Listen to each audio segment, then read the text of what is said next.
एक मजबूत विपक्ष के रूप में हम देश में आए हैं और बिहार में भी जिस तरह से हम सड़क पर उतरे हैं और उतरेंगे, आगे चल के हम एक बदलाव लाने का काम करेंगे कि भारतीय जनता पार्टी आरक्षण की विरोधी है और आज नीतीश कुमार जी उसके गोद में बैठे हुए हैं। जो हमारी एकता थी उसे कमजोर करने के लिए दलित महादलित में उन्होंने बांट दिया। दोस्तों नमस्कार, बहुत स्वागत आपका चौकस भारत में। मैं आपका दोस्त ब्रजेंद्र। आरक्षण के मसले पर बिहार सरकार पिछले कई वर्षों से जिद पे अड़ी है। जातिगत जनगणना हुई, जातिगत जनगणना के बाद इसे चुनौती भी दिया गया। चुनौती हाई कोर्ट अब सुप्रीम कोर्ट की दहलीज पर झांकने की तैयारी में है। दरअसल इसके पीछे की पूरी कहानी, इसके पीछे का पूरा स्क्रिप्ट क्या है, ये समझना बहुत जरूरी है। कौन इस स्क्रिप्ट को लिखने वाला है, इसके जो फायदे हैं या इसके नुकसान हैं वो कैसे हैं। हालांकि अब इस मसले को लेकर जो अनुसूचित जाति, अनुसूचित जनजाति के लोग हैं वो काफी पेशो पेश में आ गए हैं। हाल के दिनों में अगर देखें तो सुप्रीम कोर्ट ने जो बिहार की जातिगत जो विभक्तियां हुई है उसमें एक ऐसी जाति है जो पान समाज के लोग हैं, उनको अनुसूचित जाति की श्रेणी से अलग कर दिया है। कहा ये अवैध है। क्या कुछ है मसला, हम सीधा आज पहुंचे हैं कांग्रेस में और कांग्रेस के अध्यक्ष हैं, प्रदेश अध्यक्ष हैं बिहार कांग्रेस सेवा दल यंग ब्रिगेड के आदित्य कुमार पासवान जी। इन्हीं से आज मुखातिब हैं। हम जानने का प्रयास कर रहे हैं कि आरक्षण को लेकर जो रार है, आरक्षण को लेकर जो मसले खड़े हो रहे हैं, इसके पीछे की पूरी कहानी क्या है, क्या चाहती है वर्तमान सरकार। देखिए, सबसे पहले तो हम सुप्रीम कोर्ट के इस आदेश का स्वागत करते हैं कि जो उन्होंने हमारा जो दायरा था अनुसूचित जाति जनजाति के दायरे में जो ताती तत्वा को नीतीश कुमार जी जो इंक्लूड कर दिए थे उसे उन्होंने निरस्त कर दिया। अब देखिए, इसके बहुत बड़े वाइडर एस्पेक्ट्स हैं। एक तो है कि जिन लोगों को आपने भ्रम में डाल करके आरक्षण का दायरा बढ़ा करके नौकरी में प्रोन्नति दी या नौकरी दी, अब उनकी नौकरी गई, जो प्रोन्नति हुई थी वो डिमोट करेंगे नियम के हिसाब से। हमारा दायरा को, हमारे हक को मारा जा रहा था, उससे कमजोर किया जा रहा था। तो हम इसका सुप्रीम कोर्ट के इस आदेश का तहे दिल से स्वागत करते हैं और धन्यवाद करते हैं कि आपने हक के लिए एक बहुत बड़ा डिसीजन दिया।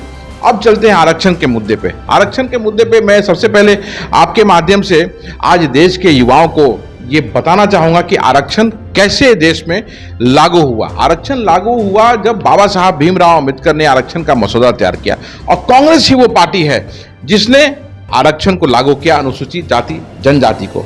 उसके आगे एक स्टेप और चलते हैं तो अनुसूचित जाति जनजाति एक्ट जो है, SC ST एक्ट बोलते हैं जिसको बोलते हैं, वो भी कांग्रेस ने ही लागू किया है। आज वो भ्रम फैलाया जाता है भारतीय जनता पार्टी का और प्रादेशिक पार्टियों के द्वारा कि वो दलितों के सच्चे प्रेमी वही हैं, लेकिन नहीं, जो हक कांग्रेस ने दलितों को दिया है वो आज तक किसी ने नहीं दिया है। और आज भी हम पक्षधर हैं। हमारे जननायक नेता श्री राहुल गांधी जी लगातार कह रहे हैं कि देश में जाति की जनगणना होनी चाहिए और जिसकी जितनी संख्या है उस हिसाब से उसकी हिस्सेदारी मिलनी चाहिए। पासवान जी, आप ये कह रहे हैं कि कांग्रेस ने ही उनको हक दिलाने का काम किया है, लेकिन नीतीश कुमार तो उससे कहीं बढ़ के काम किए हैं आरक्षण के मसले पर। उन्होंने जाति में भी विभक्ति की है, विभक्त किया है जातियों को। जैसे पहले अगर दलित की बात करें तो उन्होंने महादलित में बांटा है। तो ये एक जो संख्या है वो काफी अलग होकर छन कर बाहर आएगा और इससे ये जानकारी भी मिलेगी कि हमारे राज्य में कितने ऐसे लोग हैं जो बिलो पॉवर्टी लेवल है।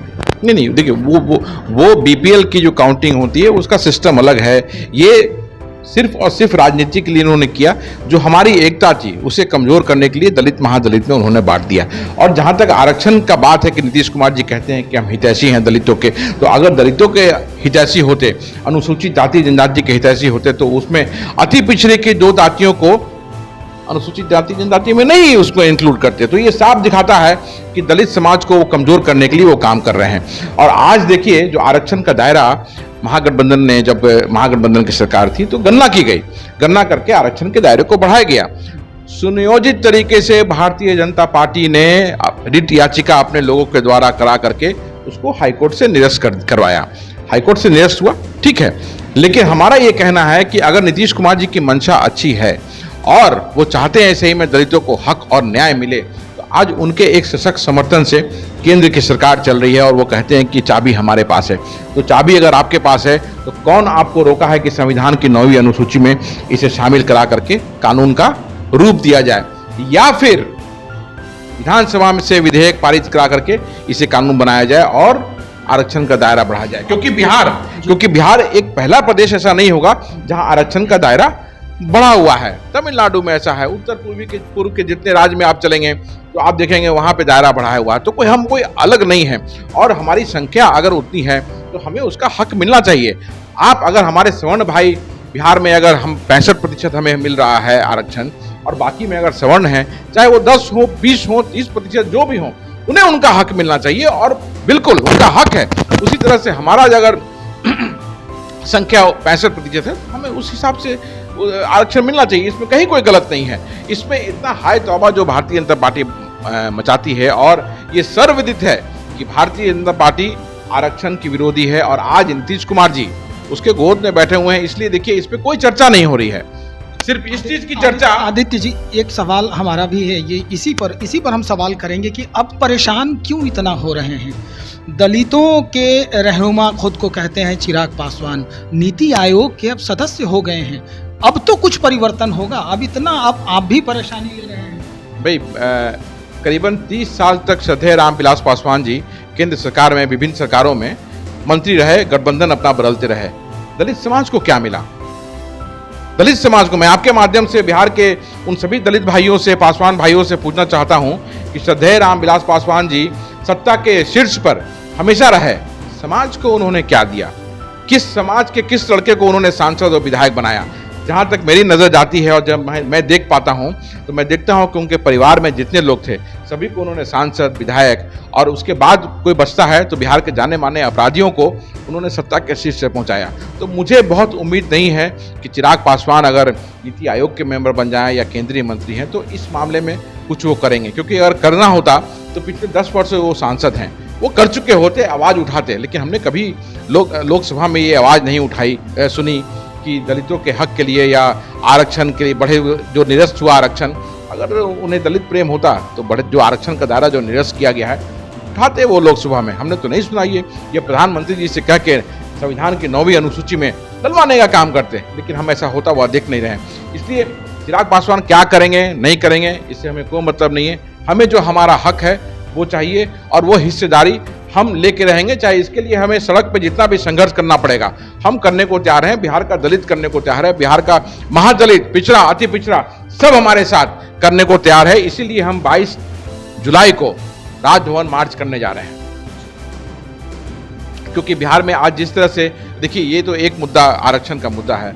उसके बाद हम देखेंगे तो जो परंपरागत काम है, एक काम जो पासवानों का था, बिहार के पासवानों का, चौकीदारी करने का, जिसमें आज भी 80% जो दफादार चौकीदार हैं वो पासवान समाज के लड़के ही हैं, आज भी चौकीदारी वही करते हैं। उसको वहाँ भी पासवानों को कमज़ोर करने के लिए अभी जो विज्ञापन राज्य सरकार ने निकाला है चौकीदारों की नियुक्ति के लिए, उसको कमज़ोर करने के लिए सारी जातियों को उसमें मिक्स कर दिया गया है।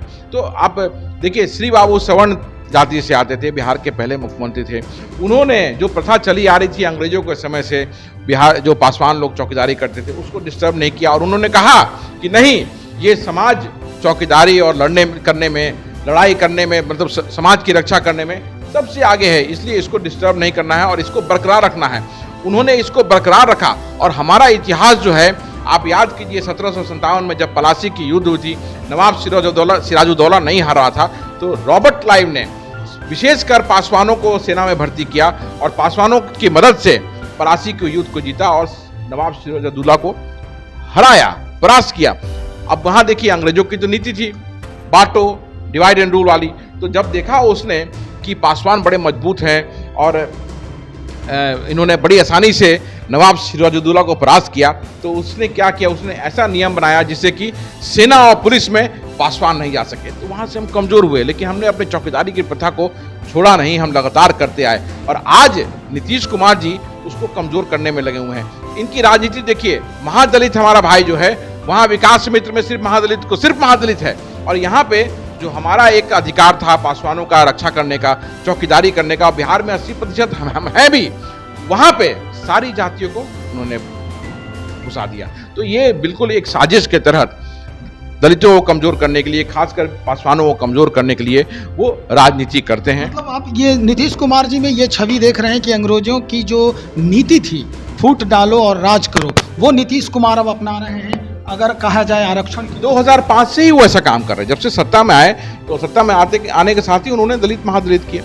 तो इसलिए कोई ये नई चीज नहीं है, ये कोई नई चीज नहीं है। और 19 वर्षों में जिस तरह से उनका मिसरूल हुआ, आज देखिए बिहार में चाहे दलित हो, चाहे हमारा महादलित भाई हो, लगातार उनका उत्पीड़न हो रहा है।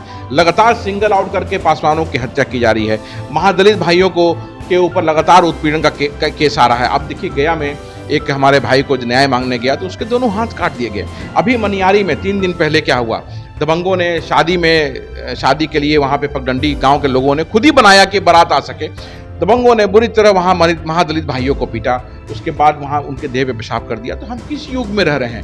क्या ये वही युग है जब दलित जब चलता था सड़क पे तो उसके कमर में झाड़ू बांध दिया जाता था और पीछे झाड़ू साफ करते चलता था? हमें लगता है, प्रतीत होता है कि आज जिस तरह से उत्पीड़न हो रहा है बिहार में दलित महादलितों का, हम उसी युग में आ गए हैं। तो इसको रोकने की जरूरत है। इसी के विरोध में हम 22 जुलाई को राजभवन मार्च करने जा रहे हैं और महामहिम राज्यपाल से अनुरोध करेंगे कि इस सरकार को बर्खास्त करें, क्योंकि अगर इस सरकार के रहते हुए हमें कोई उम्मीद नहीं है कि दलित महादलितों को न्याय मिले। आदित्य जी, आखिरी सवाल हमारा यही है कि कांग्रेस के तरफ से आदित्य कुमार पासवान लगातार ये आवाज आरक्षण पर उठा रहे हैं, नीतीश कुमार के खिलाफ उठा रहे हैं, वर्तमान सरकार के खिलाफ उठा रहे हैं। क्या कांग्रेस पार्टी जिस गठबंधन में है, जिस गठबंधन में सांस ले रही है, उस गठबंधन के इस मुद्दे पर और पार्टियां खड़ी है साथ में? बिल्कुल खड़ी है, बिल्कुल खड़ी है। सदन में उठेगा? बिल्कुल सदन में उठेगा। और शेर की तरह हमारे जननायक राहुल गांधी जी लोकसभा में गरजते हैं तो कौन आज के डेट में बोल रहा है? आप याद कीजिए संबोधन उनका अभी जो उन्होंने शुरू किया। एक मजबूत विपक्ष के रूप में हम देश में आए हैं और बिहार में भी जिस तरह से हम सड़क पर उतरे हैं और उतरेंगे, आगे चल के हम एक बदलाव लाने का काम करेंगे। और जो हमारी मांग है, आज है, कल है और परसों भी रहेगी, उससे कोई हमें डिगा नहीं सकता है। और सारी हमारी जो अलायंस पार्टनर्स हैं, चाहे वो राष्ट्रीय जनता दल हो, चाहे वो कम्युनिस्ट पार्टी हो, और चाहे कोई भी और आगे आएगा हमारे साथ में, मिल करके हम हक और न्याय लेने का काम करेंगे। बहुत शुक्रिया जानकारी देने के लिए। आदित्य कुमार पासवान अध्यक्ष हैं बिहार कांग्रेस सेवा दल यंग ब्रिगेड के। भाई स्पष्ट कर दिया है कि आरक्षण के मसले पर जो नीति अपनाई जा रही है वो कैसी है, इसका भविष्य क्या है। अब एक स्वर में ये बात सदन में उठाने की तैयारी कर रही है। 22 मार्च को प्रोटेस्ट भी है इसी मुद्दे पर, जो कांग्रेस पार्टी के तरफ से आगाज किया जा रहा है। निश्चित तौर पर ये एक नया आयाम सामने लेकर आएगा। तब तक इंतजार करें, बने रहे हमारे साथ। बहुत शुक्रिया आपका।